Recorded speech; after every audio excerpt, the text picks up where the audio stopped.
everyone! Welcome back to English with Jenna. I'm Jenna, your English teacher and your podcast friend. And I'm Daniel, your friendly English learner, and sometimes your comic relief. Exactly. We make English fun and real. Before we start, don't forget to like, subscribe, and leave a comment below. Tell us how you're feeling today, because actually, that's our topic.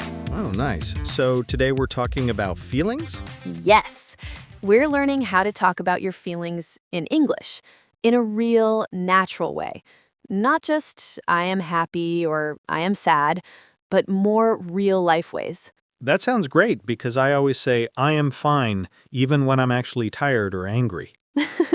That's so true. Many English learners use the same words over and over. So today, we'll go deeper. You'll learn how to say how you really feel and how to ask others about their feelings too. Okay, Daniel, let's start simple. There are two main ways to talk about feelings. I am and I feel. Right, like I am happy or I feel happy. Exactly. But do you know the difference? Not really. They sound the same to me. Many people think that, but there's a small difference. When you say I am, you're describing your state, your condition. Like, I am tired. That's just how I am right now. Perfect. And when you say I feel, you're describing your emotion or your sense. It's about what you're experiencing inside. So I feel happy means I experience happiness. Exactly. Both are correct, but I feel sounds a bit more emotional or personal. Let's try some common ones. Sure. I am happy. I feel happy. Easy. I am sad. I feel sad. That's me when I run out of coffee. Me too. Or I am tired. I feel tired. That's me right now, actually. Oh no. Do you want a break? Nah, I feel excited to talk about feelings. Nice one. I feel excited. That's another good emotion word. Sometimes happy or sad is too simple. English has so many emotional shades. Emotional shades? Like colors for feelings? Exactly. For example, happy can be joyful, excited, proud, satisfied, or relieved. Wow, so many. Yes, you can say, I feel proud of myself when you do something good, or I feel relieved after finishing a hard task. That's true. I feel relieved every Friday. I think we all do. What about negative feelings? Good question. For example, you can say, I feel frustrated. That means you are annoyed because something is not working. Like when the Wi-Fi is slow. Exactly. Or I feel disappointed when something doesn't go as you hoped. Like when I order food and it's not tasty.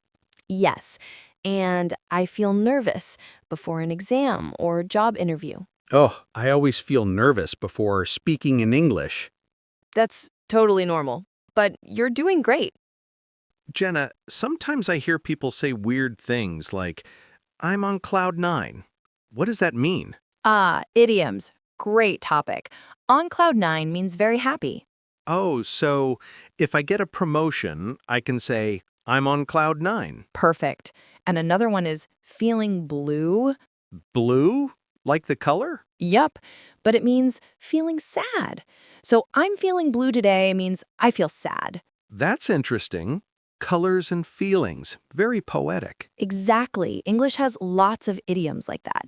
They make your speech sound more natural and colorful. Now, let's talk about empathy, how to ask other people about their feelings. Oh, that's important.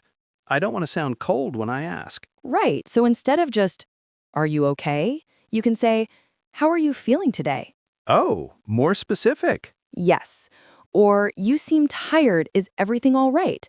That shows you care. I like that. It sounds more human. Exactly. Or if someone looks sad, you can say, you look a bit down. Do you want to talk? Oh, look down means sad, right? Yes, that's another nice expression. You know, Daniel, learning to express feelings is not only about English, it's about being honest with yourself. That's true. I used to just say, I'm fine, even when I wasn't. Same here. But saying, I feel tired or I feel a bit stressed helps others understand you better. Yeah, it's like emotional vocabulary for real life. Exactly. And remember, it's okay to use I am and I feel. Both are good, depending on what you want to say.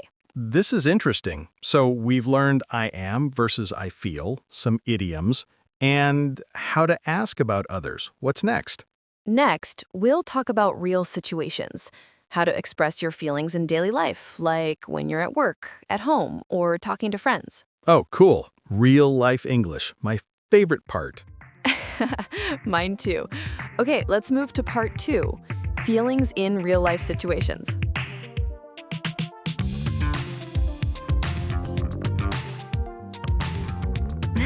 Okay, Daniel. Today, we're continuing our talk about feelings, but now in real life. How do we express emotions naturally at work, at home, or with friends? Ooh, real situations. This is going to be fun. Let's start with work. Sometimes we have to talk about our feelings, but still sound professional. Yeah, like when my boss gives me extra work and I feel like crying. Yes, but maybe don't say that out loud. Instead, you can say, I feel a bit overwhelmed. Overwhelmed. That means too much, right? Exactly. It means you have too many things to do and it's stressful. So I can say, I feel overwhelmed today. Could I get some help? Perfect. That's polite and clear. What if I feel angry, like when my coworker eats my lunch from the fridge? Ugh, that's the worst. But instead of saying, I'm angry, you could say, I'm upset about what happened. Oh, that sounds more calm, less scary. Exactly.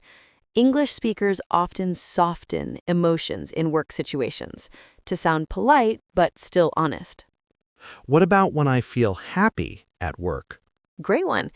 You can say, I'm really pleased with the result, or I feel proud of our team. I like that. Feels positive and polite. Right. That's how professionals express emotion while keeping it friendly. Now, let's move to home life. This is where you can be more open. Like when I tell my mom I'm hungry? That's a classic. But yes, home is where you can say exactly how you feel. I often tell my family I'm tired, I'm bored, or I'm happy. Perfect. You can also say things like, I feel thankful for you, or I feel lucky to have this family. Aw, that's sweet. Yeah, English speakers often use emotion to show love and care. Sometimes I get annoyed when my little brother plays loud music. You can say, I feel irritated, or that's a bit annoying. Oh, irritated? Sounds fancy. Yes, but useful. It's softer than angry. You could say, I feel irritated when you play loud music. That sounds more peaceful than shouting. Okay, let's talk about friends. Here you can be more casual. Oh, good, because I'm great at complaining to my friends. We all are. You can say things like, I'm feeling down today, or I'm in a good mood. Oh, I like in a good mood. It sounds natural. Yes, and if your friend says something funny, you can say, you made my day. Oh, that's so nice. I hear that in movies. Exactly. It means, you made me very happy. And what if I feel stressed, but don't want to sound dramatic? You can say, I'm a bit stressed out, or I just need some time to relax. Oh, okay. So not too heavy. Yes, that's the balance. Honest, but not too intense. Now, let's have some fun with idioms again. Yay, my favorite part. Okay, what does it mean if I say, I'm over the moon? Maybe very happy? Perfect. Over the moon means extremely happy. That's cute, like a happy astronaut. Love that image. Okay, next one. I'm feeling under the weather. Oh, that means sick, right? Exactly.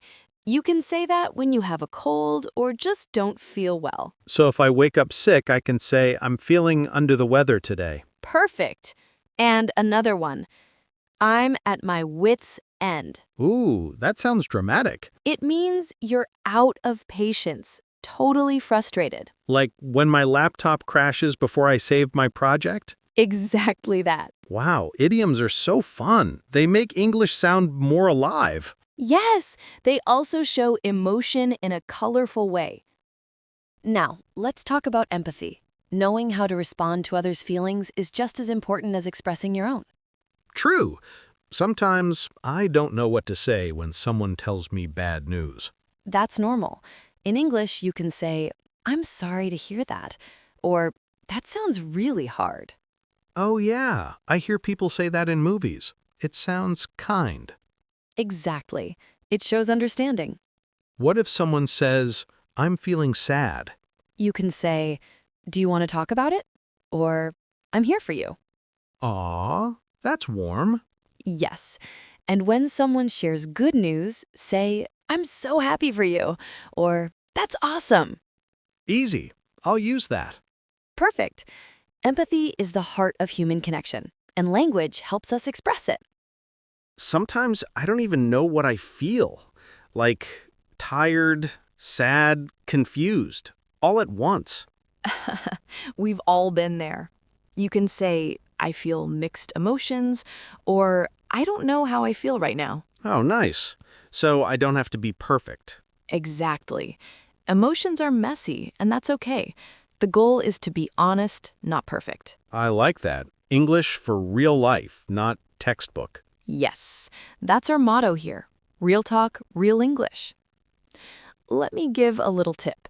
When talking about feelings, use soft adverbs like a bit, kind of, or really. Like, I'm a bit tired? Exactly. Or, I'm really happy. It makes your speech sound more natural. Oh, I see. So not always 100% strong emotion. Right. English speakers often soften their tone. Instead of, I'm angry, they might say, I'm a bit upset. That sounds polite and natural. Yes, emotions are powerful, but the way we express them matters. Wow, I've learned so much already. We covered feelings at work, at home, with friends, idioms, and empathy. That's right. And in the next part, we'll talk about how to manage emotions, express positivity, and use feelings in storytelling. Ooh, storytelling. I love that part. Me too! Emotions bring stories to life. Let's dive into that next.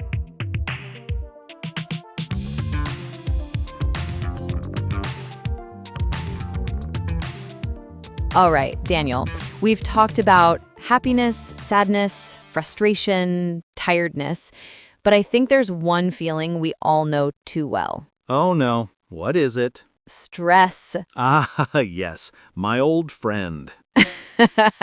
I knew it. Everyone feels stressed sometimes.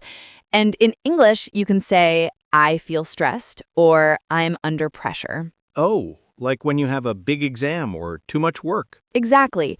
You can also say, I'm overwhelmed. That means you have too many things to handle. So I feel stressed and I'm overwhelmed. Are both okay? Yes, but overwhelmed sounds a bit more emotional, like your brain is full. My brain is always full, Jenna. You're not alone. Now, this is how you express support to someone who's stressed. You can say, take it easy, or don't worry, you got this. Oh, I hear you got this all the time on social media. Right, it's a simple way to show encouragement. Another one is, hang in there. It means stay strong, don't give up. So if my friend says, I'm so tired of studying, I can say, hang in there. Perfect. That's exactly right. Now, let's move to something brighter, hope and motivation, because feelings aren't just about sadness or stress. Oh yeah, we need some positive vibes now. Totally. So when you feel hopeful, you can say, I'm feeling optimistic, or I'm looking forward to it. I like that one. I'm looking forward to it. It sounds nice. Yes, it's perfect when you talk about the future. For example, I'm looking forward to my trip, or I'm looking forward to the weekend. Oh, I'm looking forward to lunch right now. Same here. You can also use idioms for positive emotions, like walking on air. That means you're super happy. Oh, like when you just passed your exam. Exactly. And if you feel motivated, you can say, I'm pumped up or I'm fired up. That sounds like gym talk. Yes, very American. But it's also used for excitement, like I'm fired up for the weekend. Now let's go to the opposite side, calm and peaceful feelings, because not all good emotions are loud and energetic. Yeah, sometimes I just want to feel calm and chill. Exactly. So you can say, I feel relaxed, or I'm at peace. Oh, that's nice. I'm at peace. It's beautiful, right? You can also use the idiom, in a good place. What does that mean? It doesn't mean a physical place, it means your heart and mind feel good. For example, after talking to my family, I'm in a good place now. Wow, I like that one. I'm in a good place. It sounds mature. Yeah, it's perfect for deep, emotional conversations. Now, Daniel, what about when you want to ask someone how they feel, but in a kind, empathetic way? I usually just say, how are you? That's a good start, but if you want to sound more caring, try saying, how are you feeling today? Or, are you okay? Oh, so how are you feeling is softer. Exactly. It shows you care. Another good one is, you seem a bit down. Want to talk about it? Oh, that's very friendly. I like it. And if someone tells you their feelings, a good response is, I understand, or that sounds tough. So you don't have to give advice right away. Just listen first. Perfectly said, Daniel. Sometimes listening is the best way to show empathy. So imagine this. You meet a friend and she says, I'm feeling blue today. What would you say? I'd say, oh, I'm sorry to hear that. Do you want to talk about it? Beautiful answer. That's empathy in action. Thanks. And if I'm happy, I can say, I'm over the moon. Yes! Or I'm on cloud 9. You're getting it. Thanks, Jenna. I think I'm starting to feel confident now. That's the spirit. Confidence is also a feeling, and a great one. So today, we learned how to express feelings like happy, sad, tired, and stressed. We also learned idioms, empathetic phrases, and emotional vocabulary.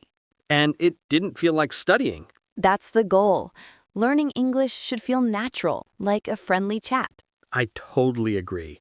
I think this episode will help a lot of people express their emotions better. I hope so too. And if you're listening to us right now, remember, it's okay to feel, and it's okay to express it in English. Yeah, don't hide your feelings. Talk about them. That's how connection starts. Beautifully said, Daniel. Thank you, teacher. All right, everyone. If you enjoyed this episode, don't forget to like, comment, and subscribe to English with Jenna. We post fun and easy English lessons every week. And remember, English is not just a language. It's how you connect with the world. Aw, I love that. Okay, everyone, stay kind, stay curious, and keep learning. See you next time. Bye.